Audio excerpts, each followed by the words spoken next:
खबर लखनऊ से सामने आ रही है, जहां लखनऊ के अटल बिहारी वाजपेयी कन्वेंशन सेंटर में आजाद समाज पार्टी द्वारा एक भव्य प्रबुद्ध जन सम्मेलन का आयोजन किया गया, जिसमें पार्टी कार्यकर्ताओं, पदाधिकारियों और बड़ी संख्या में समर्थकों ने उत्साहपूर्वक भाग लिया।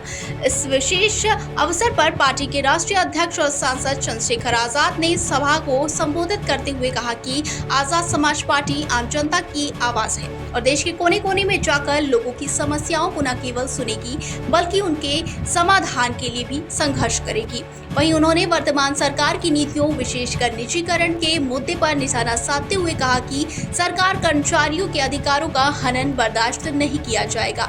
वहीं और पार्टी इस अन्याय के खिलाफ हर मंच पर आवाज बुलंद करेगी। चंद्रशेखर आजाद ने संविधान का हवाला देते हुए स्पष्ट किया कि उनकी पार्टी केवल संविधान की बात करेगी, उसी के मूल्यों और आदर्शों पर चलेगी और समाज के हाशिए पर खड़े लोगों को न्याय दिलाने के लिए संकल्पबद्ध है। उन्होंने ये भी घोषणा की कि आने वाले जिला पंचायत चुनावों में आजाद समाज पार्टी के कार्यकर्ता सक्रिय रूप से प्रचार प्रसार करेंगे और संगठन को जमीनी स्तर पर मजबूत किया जाएगा।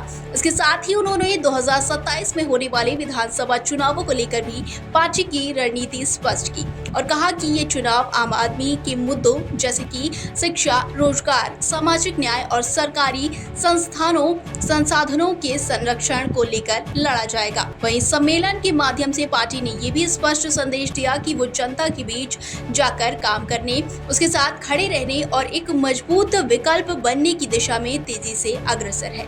लखनऊ से संवाददाता सुभाष चंद्र की रिपोर्ट। 2027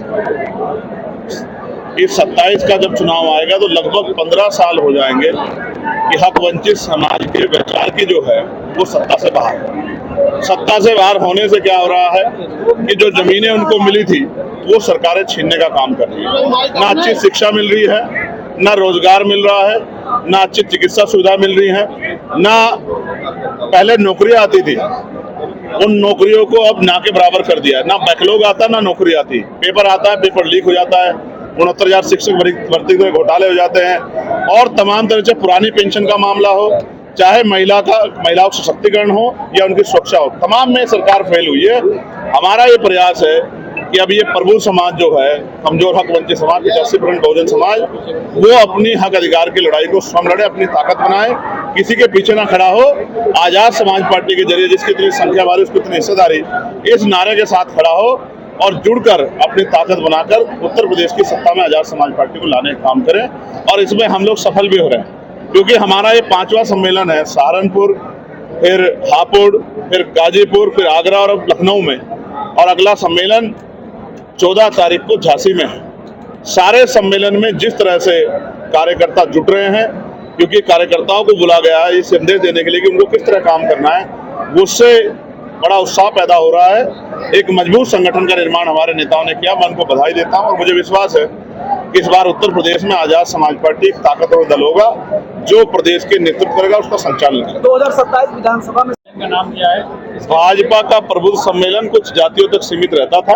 ये सम्मेलन जातियों को तोड़ के हक वंचित समाज के पहरेदारों के लिए, ये एक संदेश है उन लोगों के लिए जो निराश होकर बैठ गए हैं, जो नाउम्मीद होकर बैठ गए हैं, जो घरों में बैठे हैं ये सोच के कि कोई मसीहा आकर उनकी जिंदगी बदलेगा। ये उनके लिए संदेश है कि बाबा साहब अम्बेडकर के संविधान की रक्षा के लिए, उसको लागू कराने के लिए और हक वंचित समाज को सम्मान स्वाभिमान का जीवन दिलाने के लिए उनको आजाद समाज पार्टी के तेज तर्रार नेताओं के साथ खड़े होकर अपनी राजनीतिक ताकत बनानी चाहिए। सर, वर्तमान तय किया है क्या? देखिए, तय किया है कि त्रिस्तरीय पंचायत चुनाव में आजाद समाज पार्टी अपनी शक्ति का एहसास, एक उसका उदाहरण पूरे उत्तर प्रदेश को, देश को दिखाने का काम है। हमारे कार्यकर्ता काम कर रहे हैं, बूथ सेक्टर कमेटियां बना रहे हैं और अब तो हाल ये है कि हमारे विधानसभा का कोई कार्यकर्ता ज्वाइन करता है तो उसको बड़ी बड़ी पार्टियों के मुख्य नेता ज्वाइन कराते हैं। इस तरह की स्थिति बन गई है। आप समझिए कि जमीन पे हमारा संगठन बहुत मजबूत है। ये जो त्रिस्तरीय पंचायत चुनाव है उसमें आजाद समाज पार्टी की बढ़ती शक्ति का एहसास आपको हो जाएगा और जब वो बढ़ती शक्ति का एहसास होगा तो आपके सवाल का जवाब भी आपको खुद ही मिल जाएगा कि 2027 में आजाद समाज पार्टी किस तरह चुनाव लड़ेगी। ये सम्मेलन आप नाम रखा है, ये भाजपा नाम रखी है, उसके पीछे का क्या मामला है? दोबारा अपना सवाल पूछेंगे। भाजपा जो डीजीपी नहीं बना पा रही सरकार, वो लोगों को न्याय कैसे देगी, इस बात को भी सोचना चाहिए। चंद्रशेखर जी 5 की सजा